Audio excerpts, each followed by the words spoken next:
Hello friends, welcome back to our channel Smart Techie. After dealing with direct shear test and wind shear test to calculate the shear strength of soil, let us continue and study about which are the other methods by which we can determine the shear strength of soil. So the next one is basically unconfined compression test. It is used to calculate the unconfined compression strength of cohesive soil in the laboratory. So this is how the unconfined compression equipment looks like.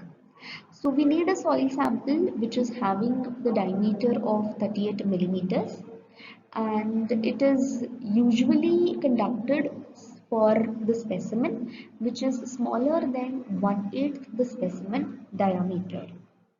Okay, so the height to the diameter ratio has to be about 2 to 2.5.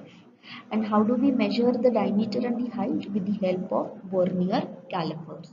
So basically what we mean to say is, whenever we prepare the soil specimen, the diameter has to be 38 millimeters and the height to diameter ratio has to be 2 to 2.5, and measure that with the help of vernier calipers. So the soil specimen is prepared with the desired water content in a mold, okay, and the sampling tube which is there, the soil sample is usually prepared into it and slowly it is then removed, okay. It is extracted from the sampling tube from the split mode using the sample extractor, and the ends of the specimen are usually trimmed off, okay, and then the specimen is usually weighed. The length and the diameter of the specimen is usually measured with the help of vernier calipers. Then we are going to place the specimen in the bottom of the compression testing machine. The upper plate is adjusted so that it comes in contact with the specimen, and the dial gauges are initially adjusted to 0. After that, we apply the compression load at the rate of half to 2% per minute. So we are going to note down the readings from the dial gauges and continue the test till the failure surfaces are clearly seen.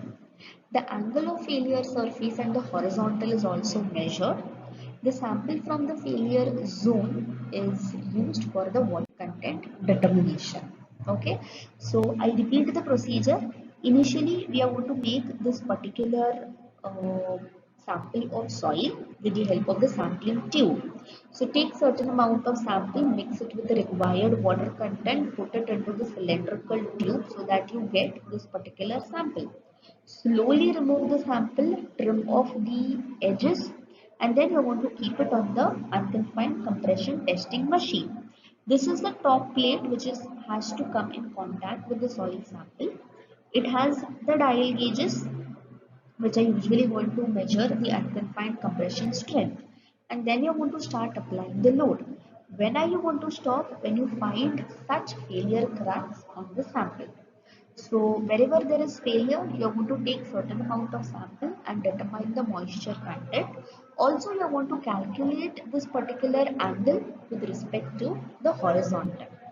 So just calculate this particular angle. Okay.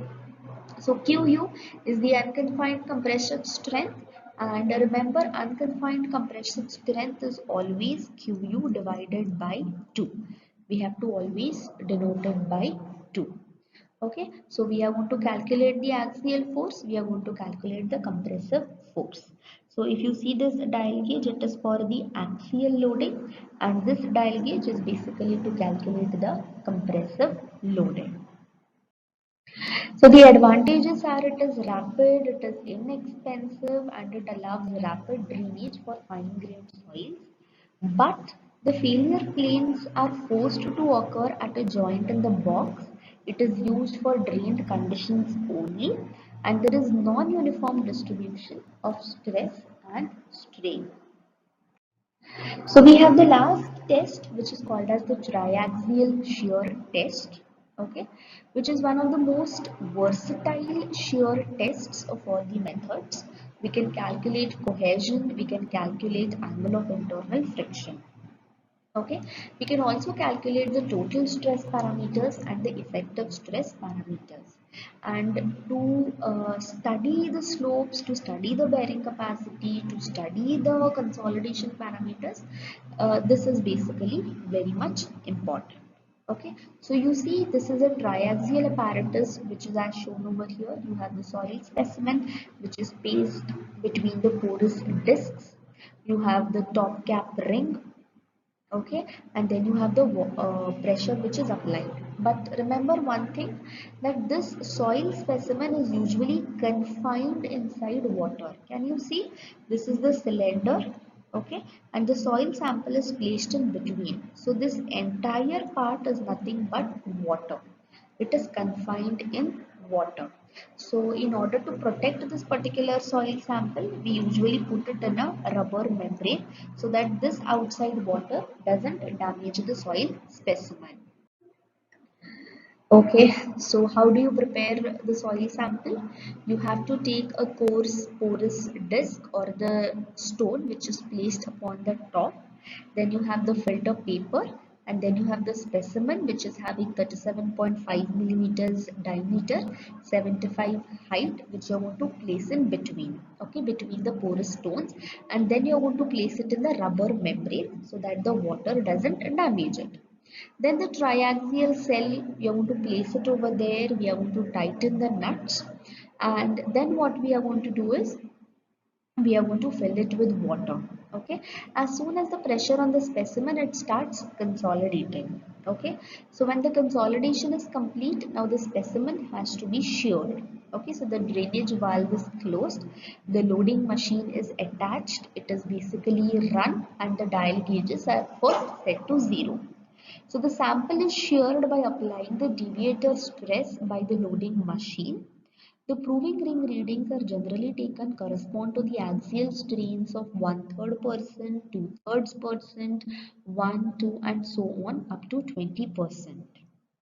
After the completion, the loading is shut off, and using manual control, all additional axial stresses are removed.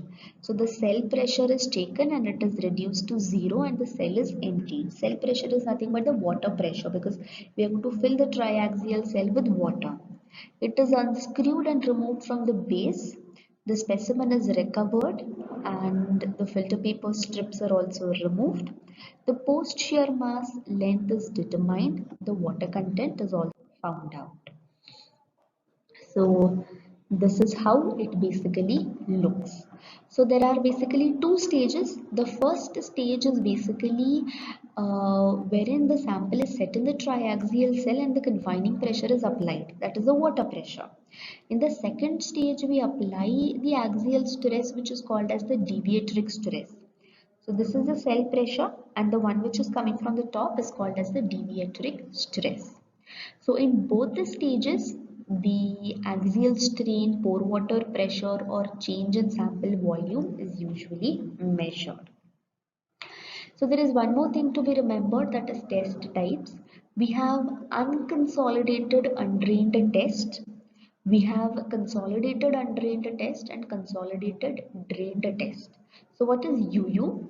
Unconsolidated undrained. The cell pressure is applied without allowing the drainage.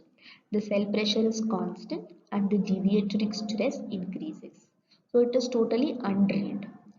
In consolidated undrained, drainage is allowed during the cell pressure application. Then, without allowing further drainage, deviatoric stress is increased.